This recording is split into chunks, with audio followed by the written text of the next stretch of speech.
បាទសួស្តីបងប្អូនទាំងអស់គ្នាស្វាគមន៍មកកាន់ channel ថ្មី channel របស់ខ្ញុំបានផ្សាយជាថ្មីថ្ងៃនេះ channel របស់ខ្ញុំបានធ្វើការជញ្ជូននៅដំរីឆ្នោតយួនពហោនឹងអាចែកជូនបងប្អូនយកទៅផ្សងសំណាង free តែម្ដងណាបងប្អូនបានអញ្ចឹងសម្រាប់បងប្អូនដែលមិនទាន់បានជួយចុច like ក៏ដូចជា subscribe នៅ channel របស់ខ្ញុំបាទសូមធ្វើការជួយចុចម្នាក់មួយផងឬដែលសញ្ញាកណ្ដឹងដើម្បីទទួលបានដំរីឆ្នោតពីខាងខ្ញុំបាទជារៀងរាល់ថ្ងៃតែម្ដងបាទចឹងកាលពីមិនសិនមិញខ្ញុំបានធ្វើតម្រុយទេបាទឥឡូវនេះបងប្អូនអាចធ្វើការផ្ទៀងផ្ទាត់និងកត់លេខយកទៅតែម្ដងបាទសម្រាប់ពីរលេខគឺមាន16បាទ16បាទ16 57បាទ02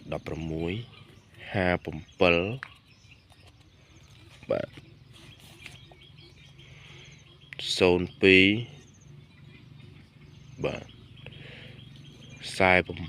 49 8គុតនិង35បាទនិង35ខ្ញុំបញ្ជាក់ជូន16 57 02 49 8គុតនិង35ខ្ញុំបញ្ជាក់ជូនដែរតម្រុយឆ្នោតនេះគឺជាតម្រុយឆ្នោតថ្ងៃទី1ខែ5ឆ្នាំ2025យើងនេះណាបងប្អូនបាទខ្លាចក្រែលោកខ្លាចខ្ញុំហៅពីក្បាលដំបងខុសអញ្ចឹងណាបងប្អូនបាទលេខអូសខ្ញុំធ្វើការអូស10អូ50អូ0បាទអូ10អូ50អូ0ឆ្លាញ់មួយណាអូមួយទៅបងប្អូនណាបាទសម្រាប់3លេខមាន126បាទ126 750គុតបាទ750គុតនិង489បាទ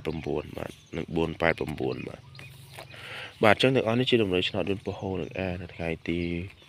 1ខែ5ឆ្នាំ2025យើងនេះចែកជូនបងប្អូននៅផ្សងសំណាង free ពីខាង admin សូមអរគុណសូមជម្រាបលា